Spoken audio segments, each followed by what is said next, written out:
Welcome back to the Convo Couch, ladies and gentlemen. I am Pasta Jardula. And I'm Fiorella. And Johnny Sue, who just had some beautiful braised elk, is on the ones and twos. I'm sorry I had to do that to you. With us today is my good friend, our good friend of the couch, foreign policy junkie, Mark Sleboda is here, ladies and gentlemen. Give it up for Mark Sleboda. Yay! Greg, Fiorella, thanks for having me. It's always an honor and a pleasure to be on the conversation couch. And damn you for rubbing that braised elk in my face. Well, you inspired me, my man, so I'm going to keep going with it. I'm going to keep sending you the pictures to just let you know what you're missing. So you got to come and take a visit, you know what I'm saying? Or maybe I can come to you and we can have some fun cooking. Yeah, that sounds good. 2 men in the kitchen. Yeah. All right, so craziness has broke out in Bolivia. Yes. You know why you're here. We're going to keep it to just one subject and one little fun game at the very end. But just give it to us. What the hell is going on in Bolivia, Mark Sleboda?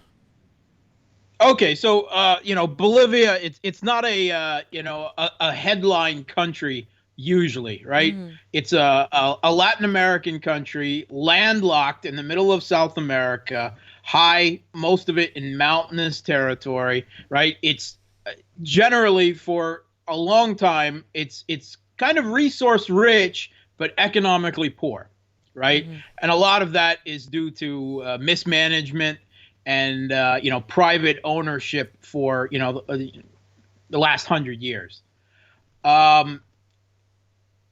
Evo Morales, it's a country of 11 million people, right? Large indigenous population. Mm-hmm. Evo Morales was a former coca farmer and then labor union activist who led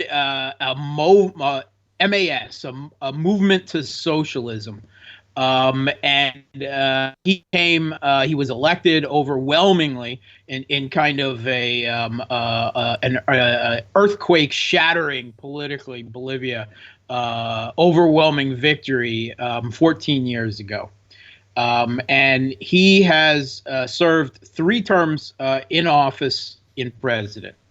Of course, one of the things he did was geopolitically align Bolivia, which was then the emerging pink tide in Latin America with Chavez in Venezuela, Lula in Brazil, in Ecuador, Argentina, and so on. And everything looked like it was going the socialist way. Fast forward 14 years. Morales in Bolivia, in case anyone wants to try to accuse him of mismanagement, as they tried to do with Chavez and Maduro, he reduced the poverty rate in Bolivia by 42%. He reduced the extreme poverty in Bolivia by 60%. The income per person in the country has grown at twice the rate of the Latin American average. Illiteracy under Morales dropped from 13% to 2.4%. Unemployment, 9.2 to 4.1, halved, right? And on top of all this, right, on top of all these socialist benefits and giving things, nationalizing from the rich to the natural resources and using them to raise the poor out of poverty, it's still one of the fastest economically growing countries in the region in terms of GDP. So a complete success story, probably the greatest success story of socialist Latin America in recent times. He's also the first, probably most importantly to the current crisis. He was also the first indigenous president of Bolivia, and one of the only indigenous presidents in Latin America. Of course, there's not so many of those, that you can count on your hands, even historically. So in this, he decided that he wanted to run again for another term, or more. I think probably his party pushed him to do it. And he held a referendum. There was a referendum held, pushed by his party, to allow him to ask the question, should he run for another term? Non-binding, right? And Bolivia doesn't have just two parties. It has two major parties, but there are a number of small parties that do play a role. So the important thing is in electoral terms is plurality, taking that into account, not necessarily a majority. The referendum failed on a razor edge, 51-49. But the Bolivian Supreme Court ruled that this type of term limit was actually unconstitutional, and that Morales could run again. So he did. On October 20th, Bolivians went to the polls to see whether they're going to re-elect Morales for a fourth term or elect his right-wing opponent, Carlos Mesa, a multimillionaire, someone who believed that Latin American countries needed the United States as big brother to guide them. I mean, that we need a big brother. Who of course wanted to reprivatize all of Bolivia's natural resources, which include gas, as yet somewhat undeveloped oil reserves, the largest silver mine in Latin America, and also recently discovered and just starting to exploit, Bolivia has become probably the world's biggest source of lithium. Yeah. And you're like, what is lithium? Well, not high on my list either of what I would think of as important things, but it goes in everyone's mobile phones, their smartphones, computer PCs. It goes in everything technology-wise these days, and there's not a whole lot of it. It's an extremely rare, element and resource here. Going forward, technology for the world. And Bolivia just a couple months ago signed a deal with a Chinese company to help them develop it. Can you say they were not happy in the halls of D.C.? Of course. Of course. Those are two powers. Yes. So this Carlos Mesa that he was, this right wing that he was running against, before the election even happened, he was saying he would not. He tweeted, right? It's right on Twitter. I will not accept the results if Morales wins. He just, no matter what, he wouldn't accept the results. Because again, there were a few other smaller competing parties in the first round of Bolivian elections. There isn't a second round if one candidate gets more than 50%. Or if he beats his next highest competitor by more than 10%. And that's the key detail here.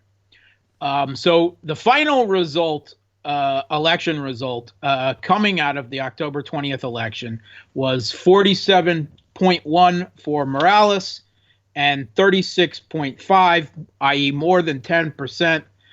Difference for his right-wing competitor, Carlos Mesa. So no one has any question that Evo Morales won the election, and by American standards anyway, a huge percentage, right? 10%. Now, the opposition, the right-wing opposition, immediately cried foul and said that the election was rigged without any evidence. Marco Rubio, the neocon senator from Florida, immediately jumped on this in Twitter. And with hours, the Organization of American States publicly expressed reservations and that they were investigating. Now, the Organization of American States was founded in 1948 by the United States as an anti-leftist organization of countries in Latin America, specifically to prevent leftist countries from coming to power in Latin America. The U.S. provides 60% of the budget.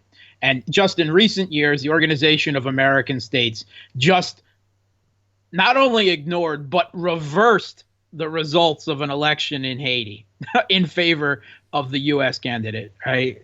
He lost. and the Organization of American States just declared him the victor. They've whitewashed so many U.S. interferences, invasions and coups in Haiti that it's unbelievable. They also accepted John Guaido, or as Secretary Pompeo calls him, Guido. Forgive me there, Costa. And if Pompeo says that the guy he declares is the president of Venezuela, his name is Guido, then I believe him. Because certainly Pompeo wouldn't mispronounce the name of the guy that he's declaring president of another country. The Organization of American States just accepted the U.S. declared president of Venezuela in that failed coup attempt there. Although I think he's still floating around somewhere, not that anyone pays any attention to him now in Venezuela or elsewhere. He wants to be president of Bolivia now. He probably vice president. That's my guess, because we saw the meme. We saw it. An interim president has already been declared. Right. So they issued a report with very light on the factual evidence, with a couple of graphs using cherry-picked data to try to claim that the first round, the end of the first round of elections was rigged. Because there are actually two official votes, right, or vote counts in Bolivia. There's a quick count, right, and then there's the real election. And the quick count is basically taking photos of tallies as they're coming in, and it serves as kind of a semi-official exit poll, right? That's what it is. That's a great way to describe it. And the this exit poll, this quick count, showed that up to a certain point, up to like 80%, that Carlos Mesa was just within range of the 20%. And then 80% of the vote, the quick count was stopped because the official vote count had begun, which is normal procedure. You don't have two concurrent counts conducted by the government. And this is normal. No quick count has ever actually reached 100% of the vote. When the official vote counting starts, the quick count is stopped. Now, the whole reason there is a quick count is because it's recommended and pushed by the Organization of American States. Yeah. And this was the principal reason, they said, because the vote at the end swung, again, it was only fractionally, but towards Morales, so that Mesa was not within that 10% range that would have declared a second round. Now, here's the thing. There has already this critique by the elections in Bolivia by the Organization of American States has already been thoroughly debunked. There is a think tank, a DC think tank. Let me see if I can get you the name here. We like to hear think tanks. Yeah.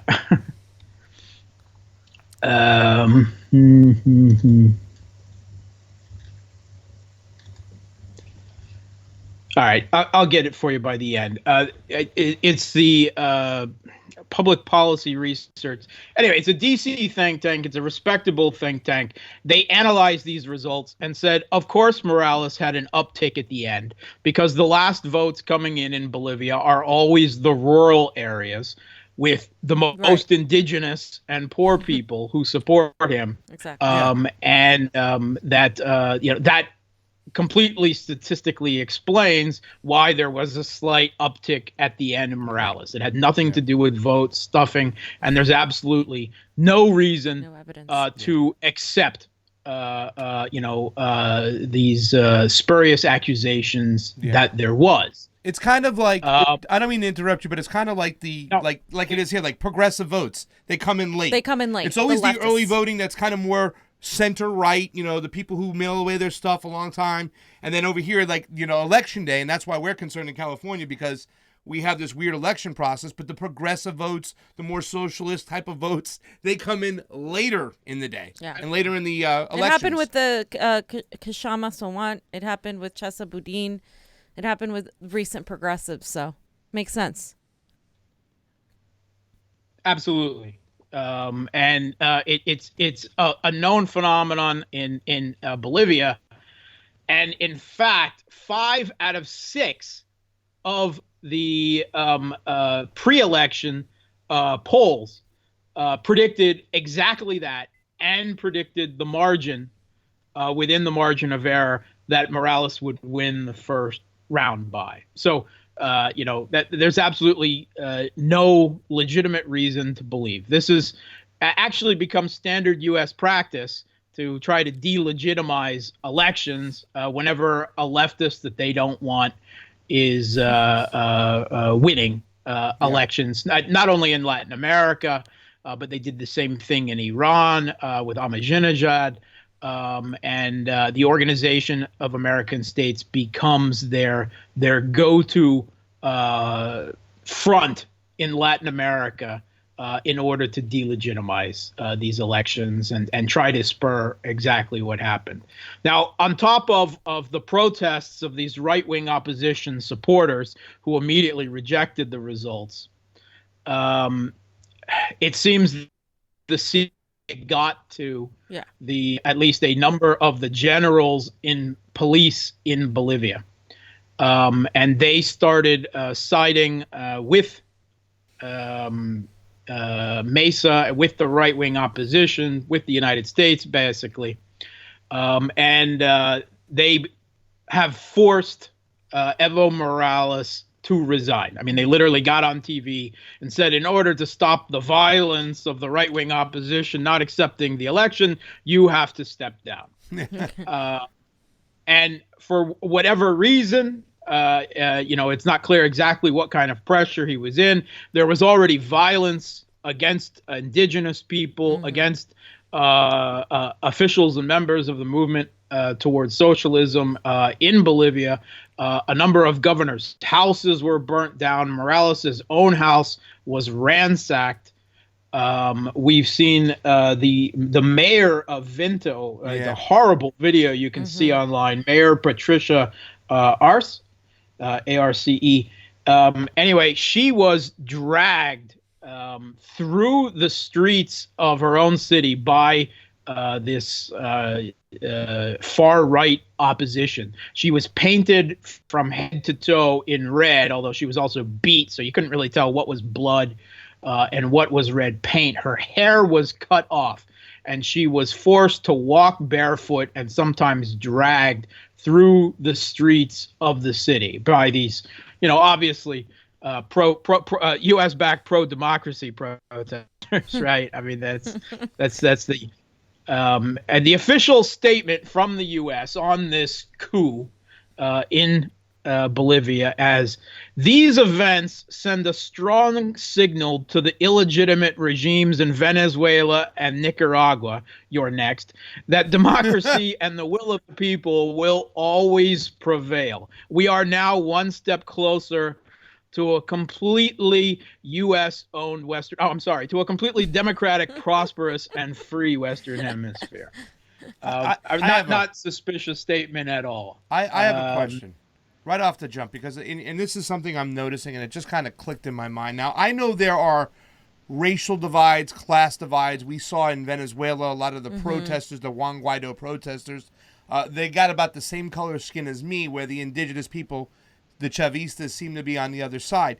It seems in Bolivia, from after actually looking at your Twitter just recently, you had some anti-Morales sing hi kind of people, right, doing like the Hitler thing on your Twitter, I believe.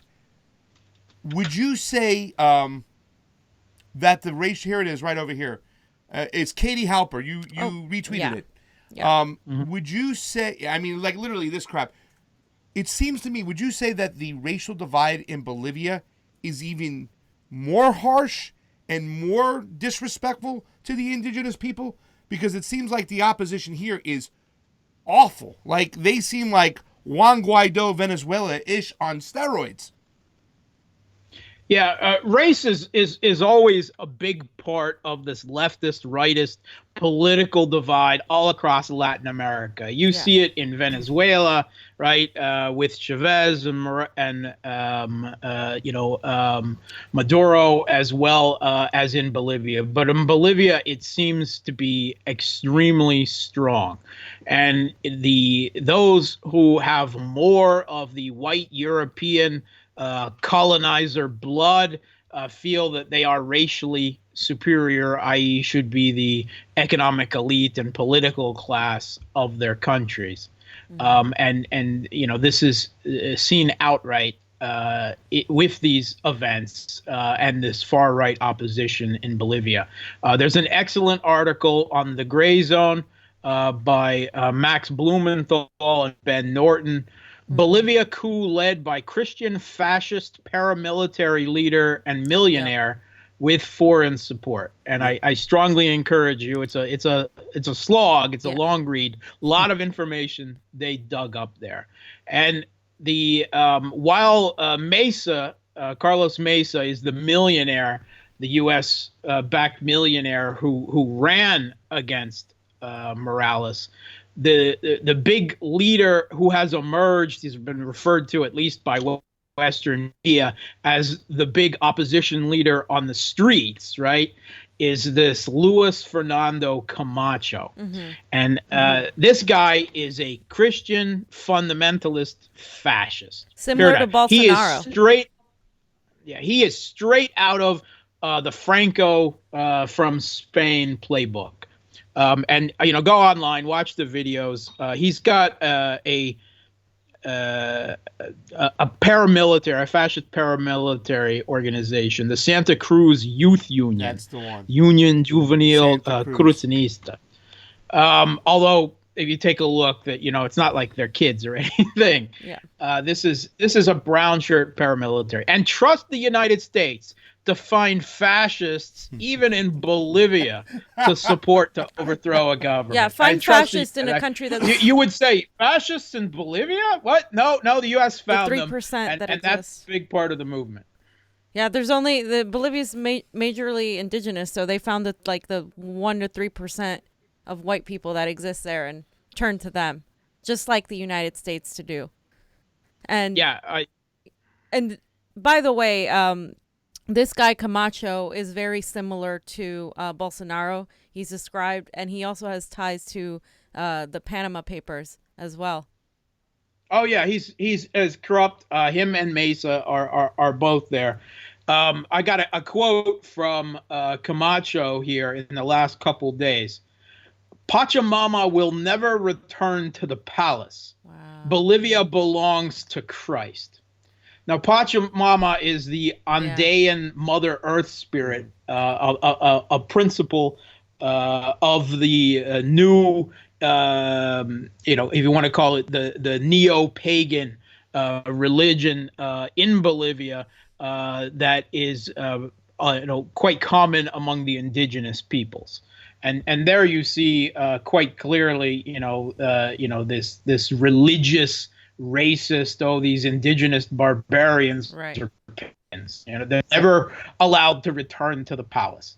And that's exactly the nature of this guy. Now, there's all kinds of violence going on right now in Bolivia because with at least the large portions of the police and military supporting this coup against Morales. And it has to be said that the general who made this public statement forcing, saying that Morales had to resign, his name is General Kalaman. He just got finished a couple years ago serving as military attaché to the U.S. He was stationed in D.C., all right, where obviously he was recruited by the CIA. And also the police commander, Calderon Mariscal, who is the head of the police pushing this. He also served recently in D.C. on a organization of Alpalpa, which is a inter-Latin American organization that's supposed to fight organized crime in Latin America. Just it's based out of Washington, D.C. And so with these two military and police leaders who are pushing and facilitating this coup on the ground, both directly linked to the United States. Mesa himself came back just during the election campaign with a $10 million war chest announced right after his visit to the United States. That, of course, was announced right when he came back from the U.S. There's so many U.S. ties here between Mesa and this Christian fundamentalist Camacho and these two police leaders. The U.S. hand behind this is pretty evident. Now, just in the last few hours, in the whole John Guaido vein, a woman who belongs to the opposition right-wing party called the Democrat Union Party. She was a senator in the Bolivian parliament, and she's just declared herself president of Bolivia, interim president, of course. Never mind that she wasn't even running for election. And she's got no constitutional authority to do so. Her name is Janine Ana. And you can find her online. 6 days ago on Twitter, she posted a picture of a few indigenous supporters of Morales who were holding a rally. And in Spanish, she said, indigenous, ? And she basically said, I don't think so. And on the picture, she circled their feet, put a big green circle around their feet with an arrow. And what she is obviously implying from this is that they're wearing shoes. And these indigenous barbarians don't wear shoes. So quite obviously, they weren't real indigenous people as far as she's concerned, because they were wearing shoes. And this is the woman who just declared herself president of Bolivia. Now, she's got absolutely no grounds to do so because Morales has fled the country with a police warrant out for his arrest already, chased by the military. He's been given political asylum by the leftist president of Mexico, Obrador, in Mexico. Also, the vice president and the heads of both houses of the Bolivian legislature are also gone. Right? They've either fled or been captured at this point. And they've declared several sessions of the Brazilian parliament already, although they can't get anywhere near a quorum constitutionally necessary to hold proceedings, because all of Morales's movement to socialism elected officials are either fled or they're literally being hunted down and either lynched on the streets or taken into custody by the military and police supporting this coup attempt. I've seen videos of them literally smoking out Morales supporters. That is, throwing smoke bombs into their houses, right, to drive them out. It's a real going on. So they couldn't get a quorum to hold proceedings constitutionally. So this woman, Janine Ana, a senator, first she declared herself head of the Senate, president of the Senate. Why? Because she's one of the few ones that are actually in the room. And now she's declared herself president, completely unconstitutionally. But hey, that's what the U.S. defines as democracy, because they did the same thing with John Guaido, right? Mm-hmm. That's the situation right now on the streets. It's pretty bad. The indigenous supporters of Morales have already started marching, demanding their president back, and demanding an end to the coup. but things probably don't look good for them. Whatever numbers they can muster, they're facing an armed police and military that seems largely aligned with the opposition. And one of the big issues here is that Morales made the Wahapo flag, the flag of the indigenous people of Bolivia, the kind of the second official flag of Bolivia, recognizing the large numbers of indigenous people. And the police and military actually had it on their uniforms underneath the official Bolivian flag. And they've been burning this flag in the streets. And I've seen police and military cutting this flag off of their uniforms. Again, clearly the anti-indigenous racist element here. And the fact that this attitude is still so prevalent in the police and the military after 13 years of Morales being president says that he did a really bad job as a leftist. Knowing that police and military are used, in these juntas and coup attempts by the U.S. to overthrow leftist leaders, he should have really instituted reform of both the police and the military, to prevent this type of quislings from having institutions of power in this country. That was done in Venezuela by Chavez, and it's why Maduro is still president, because the police and the military, despite the U.S. threatening them openly on Twitter, you'll support our declared president of Venezuela if you care for your families and children. This is the same type of pressure that I'm sure the U.S. put the police and military in Bolivia under, although it seems they still had a number of people that were all too willing to turn against the indigenous that they see shouldn't be running their country. So there's a lot of violence on the streets. I expect the violence to grow.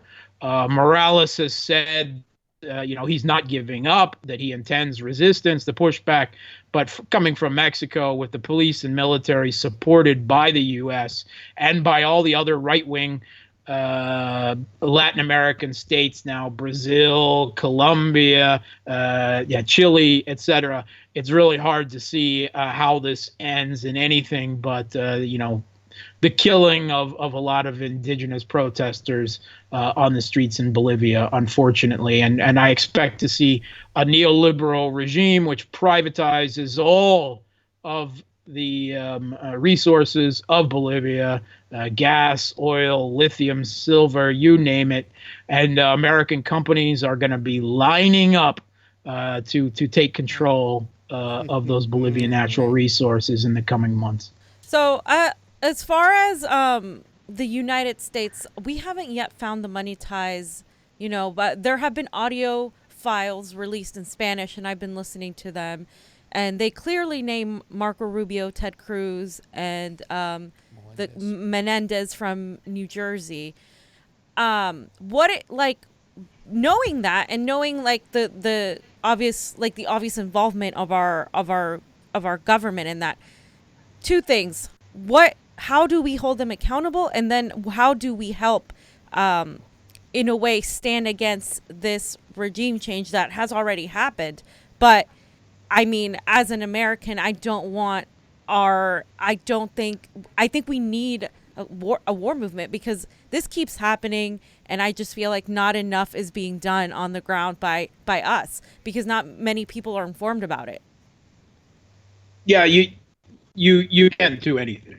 I mean, you can do individual action as personal catharsis, but let's be honest that years of the Democrats through the Clintons and the Obama governments in the U.S. Perpetuating the same wars, the forever wars of hegemony, across the Middle East, and interference in countries, right? Obama, and Clinton were responsible for supporting the right-wing coup in Honduras during his administration.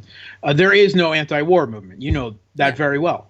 There isn't. It doesn't exist, right? Code Pink, sure, that's a few thousand people across the country total. who go on the streets. And you saw, the brave Code Pink and other people who tried to hold the Venezuelan embassy the U.S. for a couple of weeks against this Guaido, backed by the U.S. who were trying to take it over. Eventually, they did, and they barely made the headlines in the U.S. press because the press is completely aligned with the hegemonic regime of the U.S. Foreign policy blob and deep state, whatever party holds office. And years of Democrats with Clinton and Obama supporting this agenda have completely neutered an anti-war movement, right? When Trump bombed Syria on the pretext of chemical weapons use against al-Qaeda, the Democrats were supporting even louder than the Republicans were. Yeah. Yep. Yeah, they were. The Democrats have become the other party of war, a party that thinks that the CIA tells the truth and that they're something that they're patriots and never mind Iraqi weapons of mass destruction or accusations of genocide in Libya or any of these other things. The Democrats have bought in at this point perhaps even more. Yeah. In some instances than the Republican base, if only because of Trump has kind of confused them a bit from their usual routine. So I fully support protests. I'm sure Code Pink will be out there. Get out there with them. Anything. Make posts online. Write to your senators, congressmen. Sure, all these things. Sign petitions. But at the end of the day, don't have any illusions that it's actually going to do anything any more than it did in Venezuela or Yemen or Syria or Libya or anywhere else. If you do it out of a sense of personal catharsis because it's the right thing to do, not because you have any illusions that it's actually going to change anything in the United States. I think there's always a chance. I think the coup in Venezuela failed. You know what I'm saying? Maduro is still in power. And, I often look... It had nothing to do with Americans protesting. Well, yeah, that was because they were prepared for it. As you said, Morales should have had, like you said before, a successor or had to groom somebody to come after him, and he didn't. And I think that's a naivety. It's a lack of, he seems like a really wonderful, nice person. Bernie Sanders and him have been to several events together.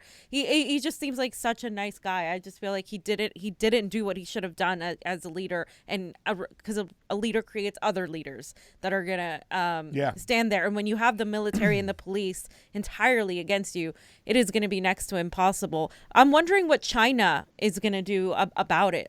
Because China, of course, went to Bolivia for the lithium, as you said, and we didn't like that. So we're seeing China, who we see as our biggest competitor, go after such a powerful resource. So what do you think China is going to do with what's happened now?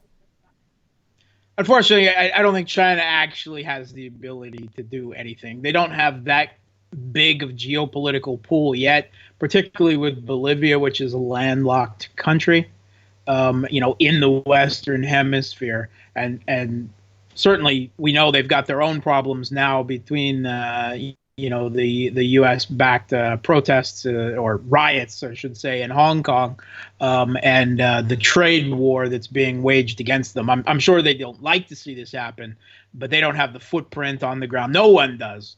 China doesn't. Russia doesn't. No one has the footprint on the ground in Bolivia to be able to do anything other than, make statements condemning this from afar, which Russia at least already has.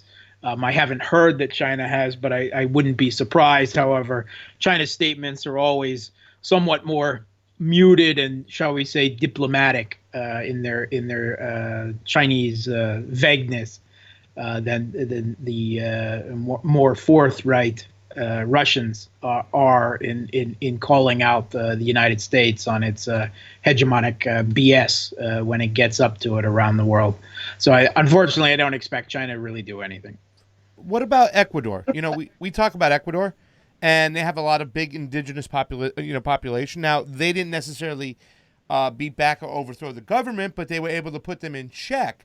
Bolivia has a big, population of indigenous people. Is there a possibility we can see a movement get together, more organized, to take back their country, kind of do what Ecuador did, and maybe we one day see Evo Morales return? It's not impossible, right? I mean, they did come to power off the backs of a grassroots indigenous people 14 years ago.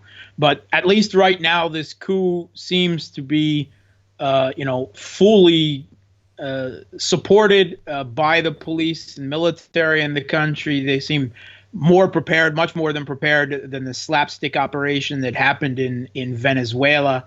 And I don't think they have any compunctions about killing indigenous protesters. And because of the lack of centrality of Bolivia to events in the world and its relatively isolated location, you can't expect to see too many journalists on the ground calling attention to any type of repression or atrocities that take place. And I'm afraid that a lot of it will happen, and much of it we may not even know about.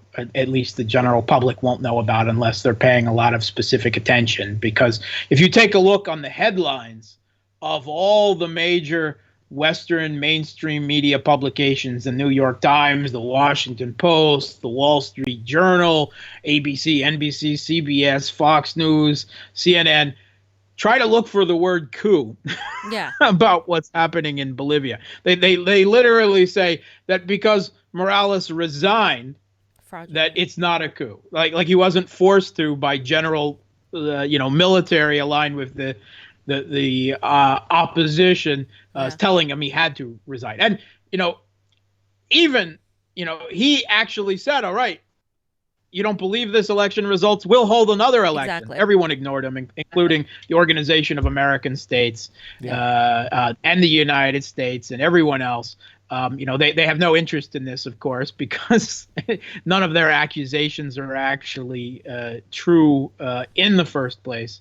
And any elections that will proceed into the future in Bolivia will basically happen under the same auspices of, quote, democratic elections happened after the 2014 U.S.-backed putsch in Ukraine, i.e. the leftist parties will be banned, right, as they were in Ukraine. Leftist parties were banned from elections. You'll hear a lot about free and fair elections there. Sure, after the leftist parties bans and all the parties, that are in opposition to the new government, including Movement Social, they'll be lustrated. Anyone who ever served in those governments forbidden from holding office again. And their politicians and their organizers around the country will be facing a pogrom, very, very real pogrom. And this is exactly what happened in Ukraine. You completely level the opposition. And then after a few years of complete rule by the new regime, you start to open things up a little bit after they've been neutered and knocked completely to the ground politically for a few years. The right wing, the coup plotters have already announced they intend to completely revisit the Constitution as well. They're going to rewrite the Constitution without any kind of legislative or legitimate democratic ability to do so, because it's far too leftist for their tastes. And they will rewrite the Constitution to guarantee as much as they can that they hold power in Bolivia long into the future. Mark, can you try to refresh your screen real quick? You're stuck. You're frozen. So are you. We're both frozen. Should we try to hang up and call real quick? Back again? We're going to call you back real quick. We're going to hang up. Everybody we have a super chat contribution. When we come back, Mark, we want you to answer the question. So is there definite proof of the U.S. being involved? Maybe you can talk about some of the money lines. Okay, he's off.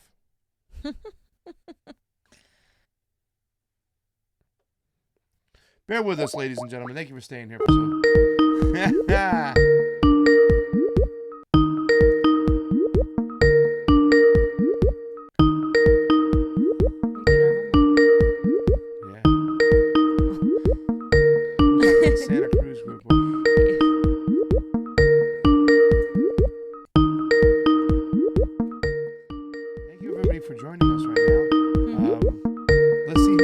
Agent 99, Slutsy 100, Upstate Raider, Schultzy, sorry. Jai Gabbard is here. Hi, Jai. RFO. Yeah, guys, David Crow, Uncle Crow, we're all here. Uncle Crow. Where's Mark Sleboda? Do we have a Mark Sleboda? Okay. Yay. So, Mark, here's the question. Oh, did it again. You there? Yeah, he's Perfect. there. It says, I'm here. we have a Super Chat contribution on the MCSC network. Thank you very much from Marcus Will. So, is there definitive proof the U.S. is involved? And I'd like you to explain that with the financial ties. Right. You said something about a war chest of $10 million coming back, and I believe it was the Santa Cruz group from Camacho. Give us a little bit more information about that. Yeah. Okay. So, are there definitive ties from the U.S.? I mean, other than the fact that the U.S. is full-throatedly support what has happened there, the personal ties of both Camacho and Mesa, frequently flying to the U.S. And associating there with them and saying that the U.S. should play a big brother role in their country. This $10 million political war chest to run that Mesa acquired sometime during his trip to the United States. I mean, to be fair, there are a number of wealthy Bolivians who have essentially made themselves self-exiles, but I doubt that they coughed up quite that much for Mesa's political effort. But we also know Mesa previously served as vice president and briefly as president of Bolivia right before Morales was elected back in the early 2000s. And since he's been out of office, we know from WikiLeaks' release of diplomatic cables that Mesa was in regular conversation with figures in the U.S., reporting on them of what he considered unacceptable behavior by the new government, and the State Department basically reassuring him, that he had their support, and that basically to be patient, and we'll see what we can do to support your party in the country. And then that's right in WikiLeaks, constant conversation between Mesa and the U.S. State Department when he's out of office, obviously happening, not at the level of official communication. These police and generals having served as attachés and envoys, in very recent years in Washington, D.C. That's what we've got so far. To type of definitively tie the U.S. into this. It's a good question. All right, so I think it's time. Do you have any more questions before we go to the politicians, the way they responded? Yeah. Bernie's tweet. Yeah. All right, so Bernie has a tweet about the situation. We ran into Tulsi yesterday, and I think you mentioned Marco Rubio's Twitter. Those are the three areas I want to talk about. Here's Bernie's tweet. Take a look. You have it, or? I can't see it, though. You have to put it up for me. Let me get the tweet up for you, Mark. Mm-hmm. The twiddle. So Bernie says, I am very concerned about what appears to be a coup in Bolivia where the military, after weeks of political unrest, intervened to remove President Evo Morales. The U.S. must call for an end to the violence and support Bolivia's democratic institutions. First thoughts? I mean, I think he nailed this one. Yeah, I mean, I'm always kind of on Bernie Sanders with foreign policy, but at least he has spoken out. Of course, it's always interpretational what you consider to be the democratic institutions in Bolivia at this moment, because that's already been ripped up pretty much. And there aren't really any democratic institutions left at this point already in the country. But give Bernie credit. He's one of the only U.S. politicians who have spoken out about this. Ilhan Omar has as well, I believe. And out of the UK, the shadow prime minister, Jeremy Corbyn, probably with the strongest statement that I've seen, talking about how shocked he is and how absolutely unacceptable this is to see a leftist government, so obviously and illegally overthrown with U.S. backing in this way.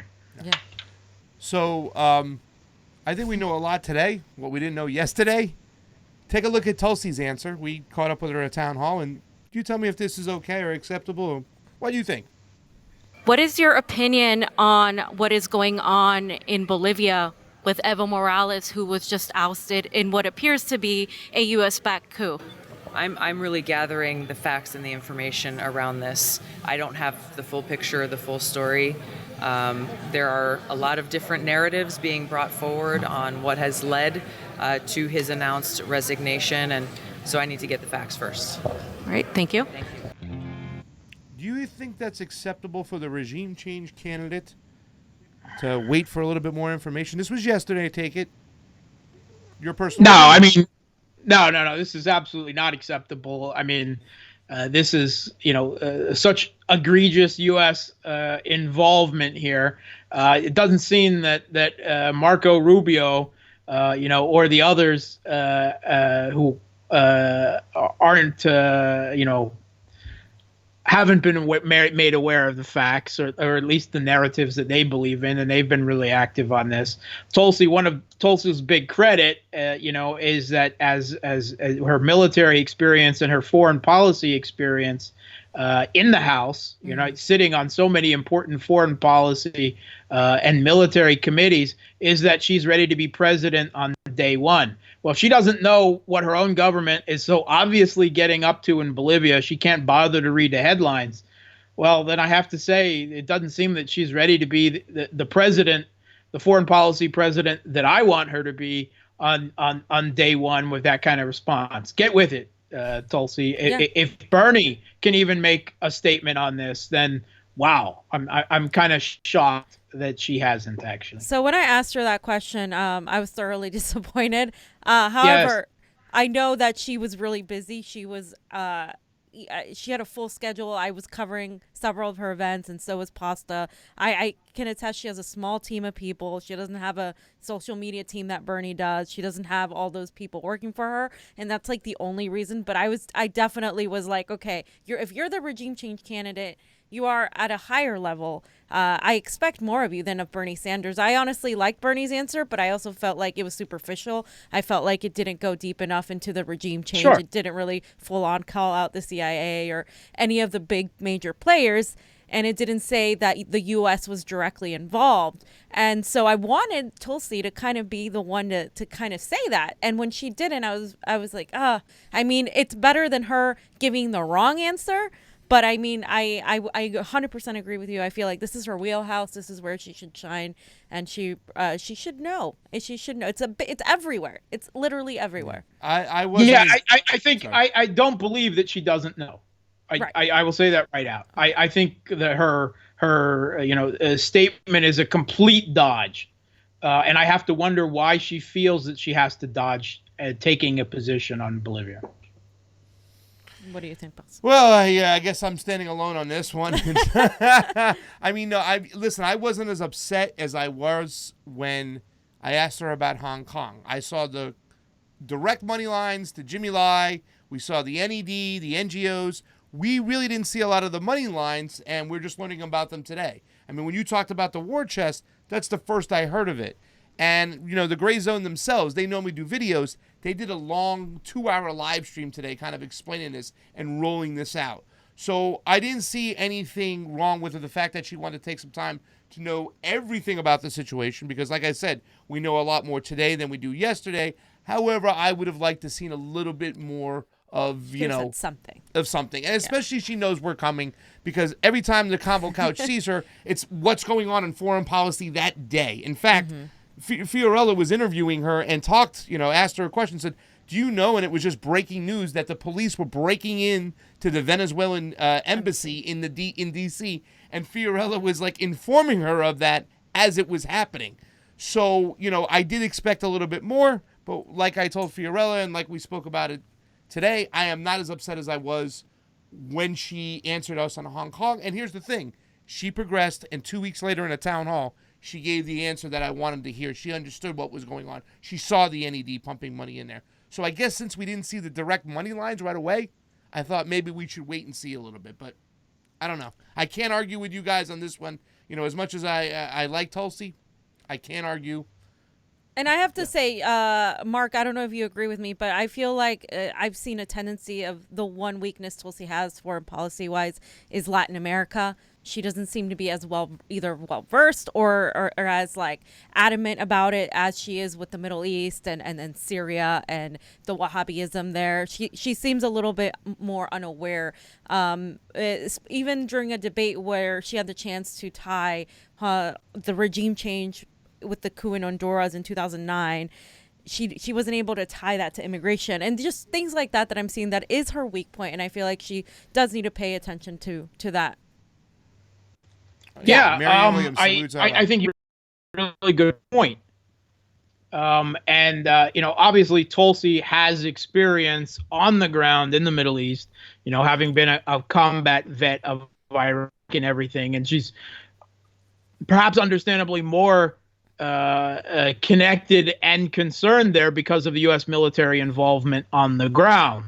Whereas everything that the U.S. gets up to in Latin America, at least for the last few decades, has, with the exception of Haiti, maybe, has been more done by the CIA and behind closed doors with handshakes with right-wing opposition and so on.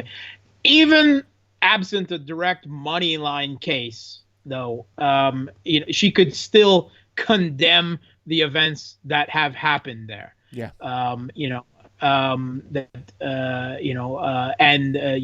It is actually illegal under U.S. law to support a coup. Right.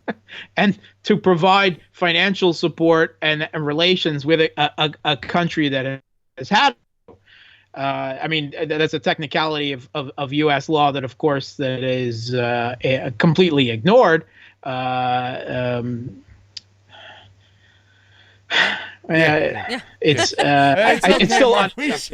still like I said, I wasn't as upset. Like with Hong Kong, I was like, and I asked her, I followed up, I said, well, what about the NED thing? She's like, well, I don't know about those nefarious acts just yet. You know what I'm saying?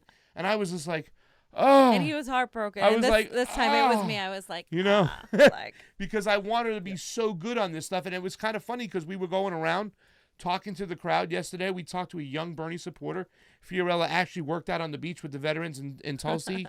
This young lady, it's Gloria, right? Or Glory?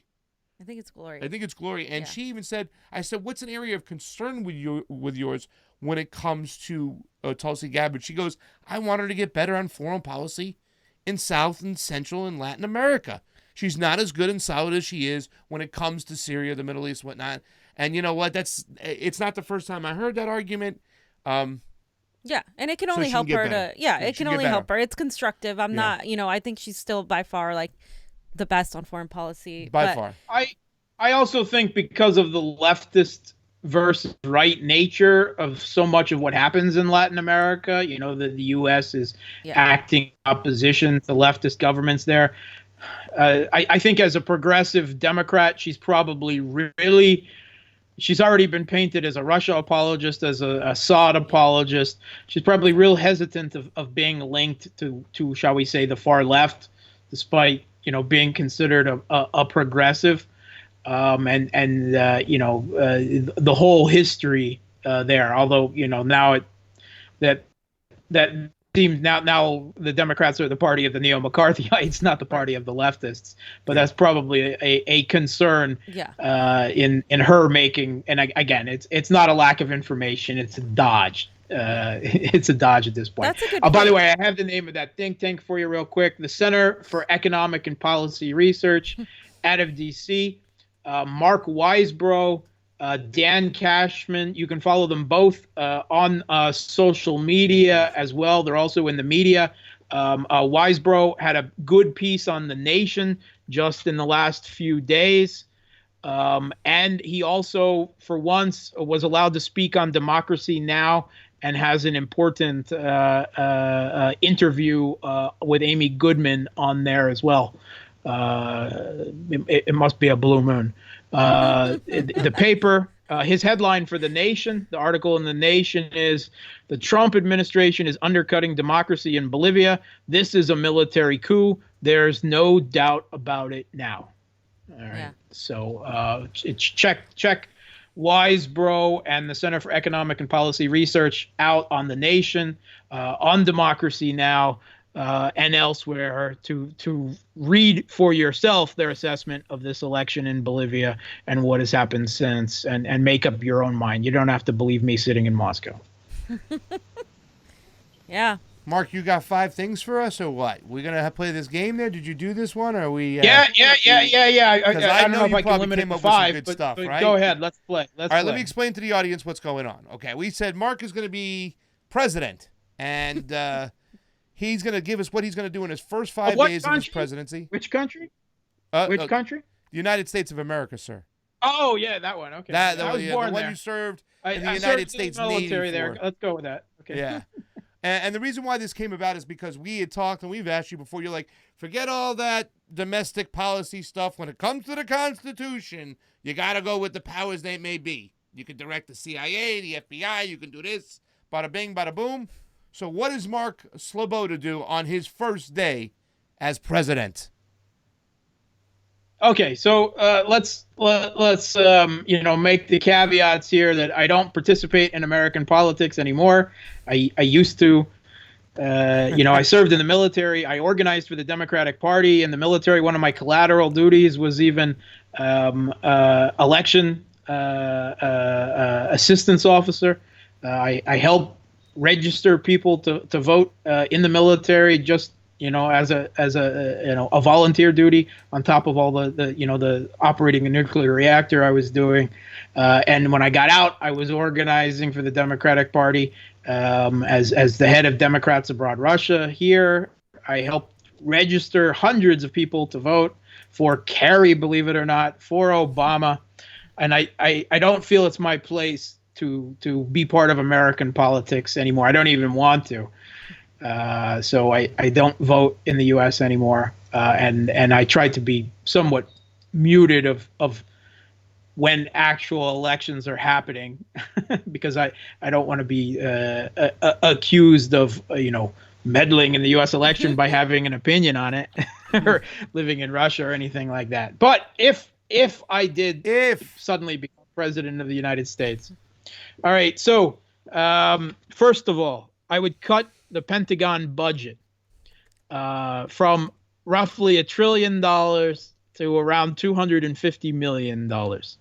It would still make U.S. military spending the largest military spending in the world, but it would be something that might limit the U.S. Ability to play global military hegemon.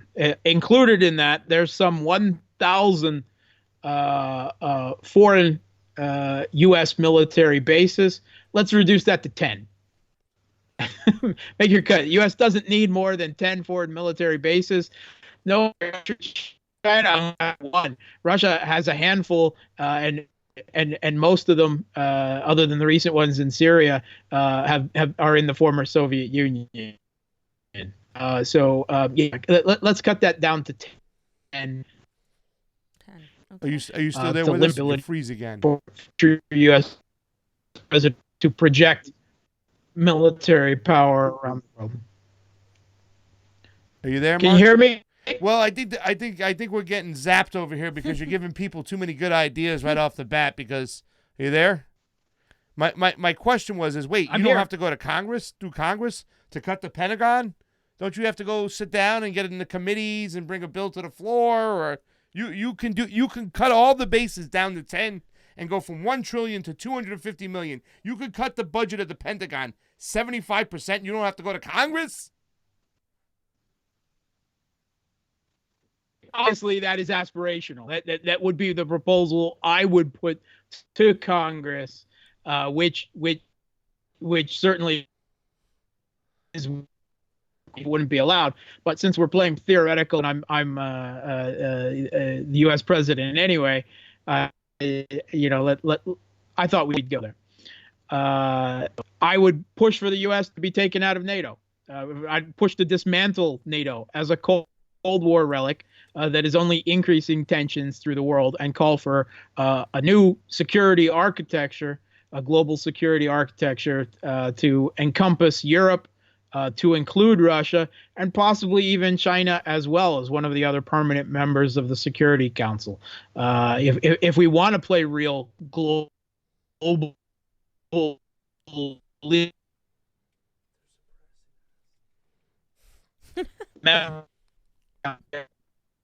ending geopolitical struggles.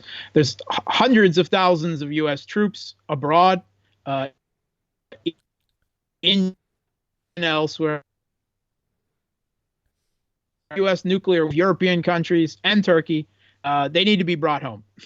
U.S. missile defense in Europe, South Korea, and Japan. No, that is trying to destroy the logic of mutually assured destruction. I would seek to reinstitute the anti-ballistic missile defense treaty that George W. Bush pulled out of, or work on a joint global missile defense to prevent the launch of nuclear weapons by any country with Russia and China. Missile defense is destabilizing and makes the American people less safe and more likely a situation of nuclear conflict by restarting an arms race. And support for Israel, that's got to go. Yay! It's my favorite. Seriously, that's got to be ended. Well, financial support, military support, U.S. taxpayers fund apartheid and ethnic cleansing in Israel to a tune of tens of millions of dollars in military and financial aid every year. That's an atrocity. That's an atrocity. Yeah. So that's 4. You got one more? And democracy promotion. That is certainly within the purview of the president, although Congress might try to limit this euphemism of democracy promotion for U.S. meddling in countries around the world. That's got to end completely. National Endowment for Democracy, i.e., the ones who used to do, who now do openly what the CIA used to do, as their first director said. Yeah, we get rid of that. We stop funding gongos like the International Republican Institute and the National Democratic Institute. They're gone. We don't meddle in other countries anymore. We operate under the principle of U.S. President John Quincy Adams in his famous Monsters to Destroy speech, where he said we should, if we really want to be the democratic leaders of the world, we should lead by example. And we should not meddle or participate in foreign countries' politics or wars, because if we did, we would become the dictatress of the world. And that's where we are. And that's what I would see to end. However strongly I could push all of that, the U.S. pursuit of global military hegemony, if I was the U.S. president. Is there anything you can do there without the consent of Congress? Anything on that list that you can say, hey, I don't need your permission. I'm just going to stop. I'm not giving money to Israel. I'm getting rid of the NED. I'm not getting involved in other countries. I'm going to direct the CIA, which Kennedy did too, to no longer stay in those other countries. Well, ostensibly the president does control the institutions of the bureaucratic federal government, meaning the CIA, the NSA, and so on. So theoretically, I should have the U.S. president has direct control there, but we saw quite clearly that Trump doesn't have control of those institutions, and he's the president. The one thing that the U.S. president seems to be able to do without Congress approving is declare new wars, invade other countries. Congress has obviously abdicated the authority of the War Powers Resolution to declare wars to the executive office. Even with Trump in, supposedly a Putin puppet, according to some, they don't want to take that power away from him. So perhaps if I invaded Israel and attempted to restore territory to Palestine, maybe I could get away with doing that. Exactly. Yeah, of course, no, that wouldn't work either. I mean, that would be better than nothing, I think, at this point. You got to just start invading every single country we're aligned with. Like, go into Colombia, go Saudi into Arabia. Brazil, go into Saudi Arabia, go into Qatar, go into Bahrain. You know what I'm saying? Just invade these countries. That's great. If there is one thing that the Trump presidency has taught us is, and Trump does have a realist gut instinct, right? That the U.S. is imperialistly overstretched, although it's for the wrong reasons. He's more concerned about cost-benefit analysis than he is the rightness or wrongness of it. But if there's one thing that it's taught us is that the president does not have the power to change U.S. foreign and military policy. And that both parties will act to restrict him, both in Congress and within the federal government, the deep state, the blob. Everything will resist that. And let's not forget that both George W. Bush and Obama both came to office promising to concentrate more on domestic matters and leave off the, at least so heavy on the foreign interventions and so on. Both George W. Bush and Obama campaigned on that. And we saw what happened when they took office, much less Trump actually promising to end the policy of regime change, which he just so obviously played a part in Bolivia. The U.S. president does not have that power. Let's be realistic.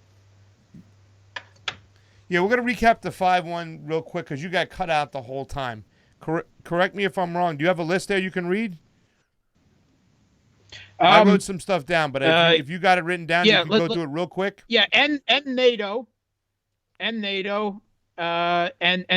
start a new global, at least transatlantic and possibly global security architecture. Stop democracy promotion. Stop meddling, the CIA meddling in foreign countries. Reduce the Pentagon budget to 20% of what it is now. Stop foreign military aid to Israel and other countries. Withdraw U.S. troops, bases, and nuclear weapons from around the world. Yeah. Yeah. Can the president just say, I'm not giving money to Saudi Arabia? Like we always see new presidents going. Can the next president go, I ain't giving money to Saudi Arabia. I ain't got to deal with it. They ain't getting it. And it just veto any type of legislation that comes there. Yes, he could veto it. I mean, he would face. We've seen during the Trump years, Congress attempt to legislate foreign policy over Trump's head, something that should be within the purview of the president. But for instance, they've passed laws forbidding the president from stopping sanctions on other countries, including Russia. So what should have been the purview of the president has now been stepped into Congress when the president tried to substantially change U.S. foreign policy away from the status quo pursuit of hegemony. So everything would be challenged by Congress. Everything. Assuming I didn't come to power with a majority in both of those houses. Right. Well. There's no way to Teddy Roosevelt, the son of a bitch, and just avoid the just go over the Congress. Say, I'm going to go work without the Congress. I'm going to abandon the Congress. Yeah, but they're going to do something. Let's be honest, particularly when it comes to foreign and military policy, the U.S. is only a partial democracy. The acceptable range of political opinion is restricted and narrowed, and presidents presidential candidates like Tulsi Gabbard, you see the whole range of other politicians and everything, the media out to derail her, even despite her low rating in the polls. And that is the impasse. That is how democracy is filtered in the U.S. through the prisms of campaign finance, support by corporations, the media, and so on. And Donald Trump slipped through all of that and still found himself hobbled by the deep state, and by officials out of the ranks of the Republican Party that he appointed, like John Bolton, like Pompeo, like others, that then just stopped carrying out his orders and started conducting their own foreign policy. That's not a real democracy, of course. It's not a completely undemocratic, but it's got a restricted range of democracy, like actually many countries do around the world. Yeah. Well, I think that's it. We got anything else and stuff? No, hey, that was Mark, great. it was a great show. It was a long show, but we've been always. putting up your Twitter handle too as well. You can go to Mark Sleboda's Twitter and check it out. And the one thing I have to say about this whole situation is hashtag Epstein did not hang himself. Did not kill himself. I even screwed it up. Well, Johnny, cut that the one thing all Americans can agree on. Yes, Bolivia. hashtag. Read the Gray Zone Project. Read Mint Press News. Read Anya Parampil, Max Blumenthal, Mark Weisbro. Those are the ones you want to follow to keep current with what's really happening in Bolivia. Yep, absolutely. I think that Tulsi should hire Dan Cohen to be her foreign policy advisor. She can't afford a lot of people. Get one guy from the Gray Zone to plug in and get you all the information you need. Yep. All right, Mark. Thank you so much. For Pasta Jardula. Fiorella, Greg, thanks for having me. Thank you, Mark Sleboda. Johnny Sue. Convo out.